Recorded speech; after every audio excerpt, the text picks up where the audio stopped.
DeWalt's newest flagship impact driver again. Let's see how it does.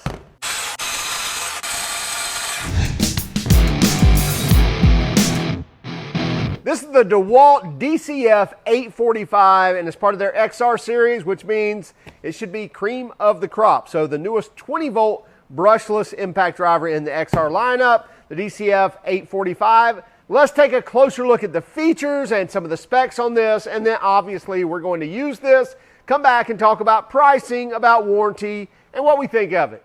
This is the all-new 20-volt brushless impact driver from DeWalt. It's the model number DCF845. Now, if you remember, not too long ago, probably a year ago, the Atomic DCF850 came out, but a little bit different of an impact driver and wasn't part of their XR lineup. So if you want their flagship product, you know, their top of the heap, if you will, typically you're going to look for their XR. So this is the brand new XR latest edition DCF845. Now, numbers-wise, as far as power, it's 1,825 inch-pounds, which is right at 150 foot-pounds, which is not any different than the last couple of models, like the 850. And by the way, the 850 is right here. We'll compare it in just one moment. But we get 3 speeds, like we did with the 850, 1,825 inch-pounds or 150 plus foot-pounds. But here's what's different on this.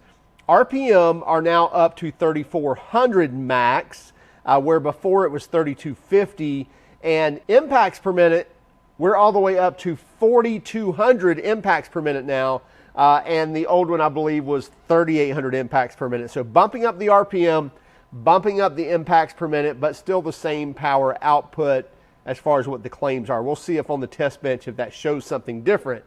Now, in all 3 speed modes, and by the way, we have like feels like a manual switch. I'm sure it's electronic on the inside, but there's no button to press. There's no blister buttons or anything like that. So you get a nice slide switch with detents in there that feels actually pretty nice, to tell you the truth. Anyway, so in all of those modes, you're still going to get a variable speed trigger. So even if you have it in speed 3 where you can, you know, get that maximum 4,200 impacts per minute and 3,400 RPM, you can still vary those RPM and make it crawl as slow as you want to with that variable speed trigger. Then we have our directional lever right there below the head. Now, when you look at these speeds, I couldn't find anything on the website where it showed what the speeds were in these, and I couldn't find it in the manual either. However, in speed 1, we have a little screw there, so I'm assuming there's some type of automated something going on there, auto tighten, or maybe, you know, limiting cam out for self-tappers or something like that. So we'll try that here in a moment. If I just put it in 1 and pull the trigger, obviously the speed is low, but I really can't tell without a load on it. So we'll test that here in a few moments. Now, you can get this as a bare tool or in a kit, and you can get a kit with a 1 5 amp hour battery, or you can get a kit like you see here with the 2 5 amp hour batteries, the bag and the charger together as well. We'll go over pricing and warranty in just a few minutes. Now, this is also connect ready, so you can take off that plate right there and put in your chip and be able to track your tools in this latest version as well. Obviously, that would be the case in your XR. In the flagship model, they're obviously going to have that. The handle, ergonomics, everything looks pretty much the same as the last few models, and then the 1/4 inch hex input. Let's try that. So one-handed input. Yes, we do have one-handed input, and then pull the ring, and it is spring-loaded where it will eject that. But so putting it in, I don't have to slide that out. I can just push it in, lock that into place, pull it out, and it's going to spring-load and shoot that back out. Love to see that, so then we don't have to have 2 hands to load those bits. Let's go ahead and get a weight with the 5 amp hour battery.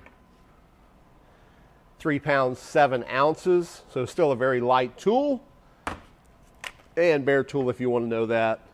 2 pounds, a half an ounce, 2 pounds 2.03 ounces, so very light tool. So again, with the 5 amp hour battery, 3 pounds 7 ounces, and just curious, here's the DCF850, 3 pounds 7.5 ounces. So this one's just a touch heavier than the new 845. but very similar in weight. Still very light tools, even with that 5 amp hour battery, because really I love this tool, an impact driver, if you can get away with it, if you're not needing mega power with the Power Stack battery.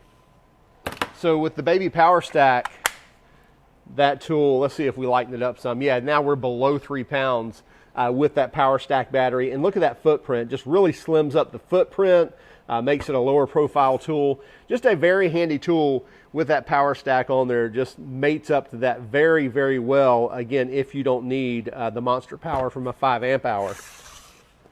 Now let's put our regular battery back on. It comes with the kit. Take our atomic away, and height of this tool with the 5 amp hour battery right at 9.5 inches tall. And then looks like 5.17 inches long from tip to tail. And then if you'll look, this is where it differs quite a bit from the atomic. So we're at what, 2.25 inches, 2.27 inches. And if we look at the back of the atomic, this one's quite a bit shorter, but when you look at the width, that's where the width of this atomic is a little bit wider. So yeah, you're looking at 2.6 inches versus 2.25 inches across the back. So if you're needing in a slim location but able to fit, you know, the length in there, then obviously the 845 would be a better choice. But the opposite is true. If you're needing something to fit in a tight space but you have plenty of width, then obviously the atomic's going to work for you. And if you want to see it next to its predecessor, this is the DCF847 XR, so kind of the flagship before this, and obviously maybe a little bit thicker in the nose section right here, and then it's also just a bit longer. I know I have the sleeve off the front of this, but most of it's there anyway, so you can see we're probably maybe shorter by 1/4 inch here on the new one, but otherwise really very similar. Let's go use it and see what we think. Okay, I've got a piece of pressure treated 2x10, 2x8 something in there, 2x8 I think, in the vise, and we'll run some screws in here, see what we think. I'm going to start in speed 1 and see what we get. I believe we're going to have like a reduced power here. Just going to use a typical Phillips head drywall screw. And I'm going to pull the trigger and go. Okay, so I pull the trigger, it starts, stops, waits about 1/2 second, and then takes off again. I'm going to pull the trigger, and I'm just going to leave my finger on there. So you see it turns just a little bit. So here I'm going to pull the trigger and leave my finger on it. So you see it turns at a turn and then waits about 1/2 second and then starts driving again, but at a really low power. I think that's meant for self-tappers, not so much for driving wood screws. I'm going to go to speed 2 here. Yeah, no problem driving that.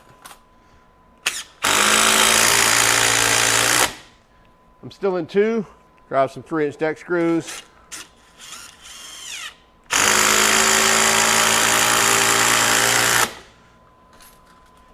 Four-inch deck screw.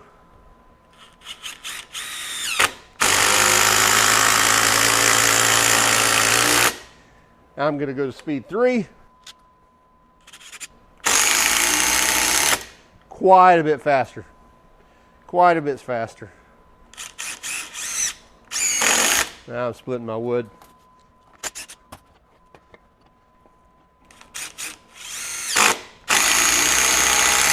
Yeah, much more power in speed 3. Put it on a 1/2-inch socket. Got some 1/4-inch lag, probably 3/8 lag screws.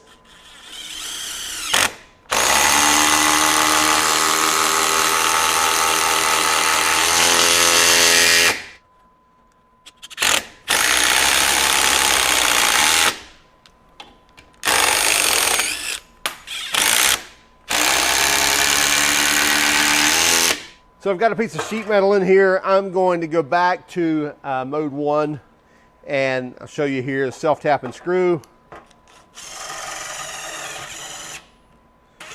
So that's what that's for. Keep that from stripping out that, so I can pull, put my finger on the trigger, leave it on there, and then it's going to pause break it through and then glide that in there, and then I can lift. It gives me a moment to lift before it actually strips. Before it strips that out. Okay, here's how this is going to work. We're going to take the DCF845 and we're going to break free these fasteners here after we torque them. We're going to start torquing them at 150 foot-pounds, go to 200, 250, 300, and then if it breaks those free, we'll start back over here at 350, 400, 450, and then probably jump to the bigger fasteners at 500 foot-pounds if we get that far. But let's go ahead and get these torqued down.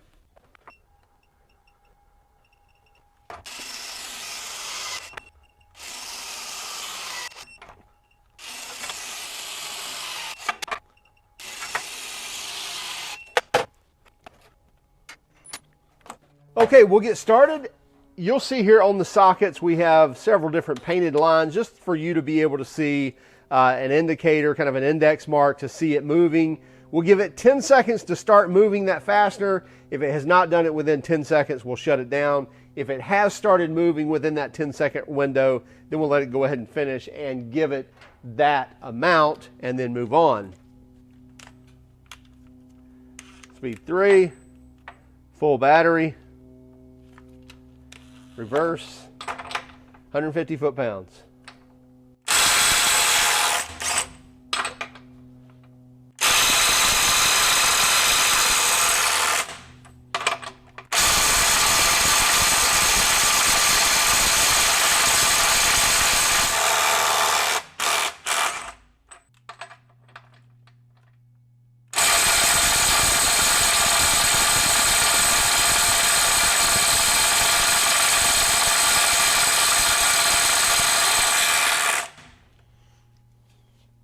Okay, that was a great example at 300 foot-pounds. It was barely moving, but it was moving at the 10-second mark, so we went ahead and gave it to it. Okay, we're going to come back here and start at 350 and then go to 400 and 450.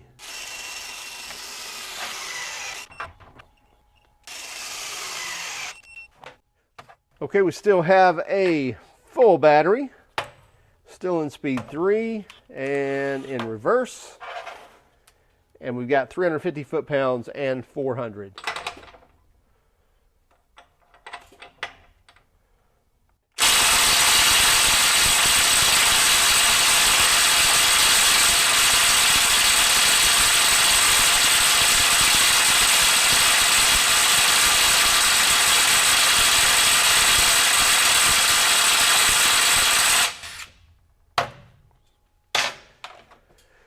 Okay, I had it going for way more than 10 seconds without moving it, and so I'm not going to give it. So I believe the 850 went well beyond the 350 foot-pounds.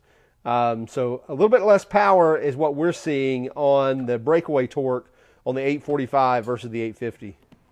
All right, let me clarify what I just said in the testing. I believe I said that the 850 did a lot more. That's not the case. We looked back at our footage, and in fact, the Atomic, I think, broke free 300 with the lower amp hour battery and then was able to do 350 with the 4 amp hour and then it couldn't do any more. So it went to 350. This one stopped at 300. So not a big one, and we didn't do 325. Who knows? It may have done 325. But it struggled quite a bit at the 300 and then obviously couldn't break free the 350. So really didn't increase in power over the Atomic 850. As far as speed, it's definitely a faster driver. So I think for fastening situations, if you're driving long deck screws, things like that, then you may eke out a little more, speed, if you will, out of this unit versus the DCF850. But still, this is a good unit. It's not down on power, and the price really stays about the same. So you can buy this bare tool for $149. You can buy it with a 1 battery, 5 amp hour battery and charger kit for, I believe, $229. And then for $299, you can get the 2 batteries and the charger and the case and the tool for $299. And the warranty is going to be a 3-year warranty on this. So, hey, check it out for yourselves. We think if you're looking for an impact driver and you're in the DeWalt platform, you can't go wrong with it. You'll be happy with it. If you're wanting something shorter, get the DCF850. But as far as power-wise, I think it's a wash either way. So let us know what you think about it. Also keep track of us on Instagram, Facebook, Twitter, and even TikTok. And if you don't mind, would you hit that like and subscribe button if you haven't done so already? And by all means, did you hate our video? Well, then give us a thumbs down. But would you let us know in the comments why? Have a great day and keep smiling.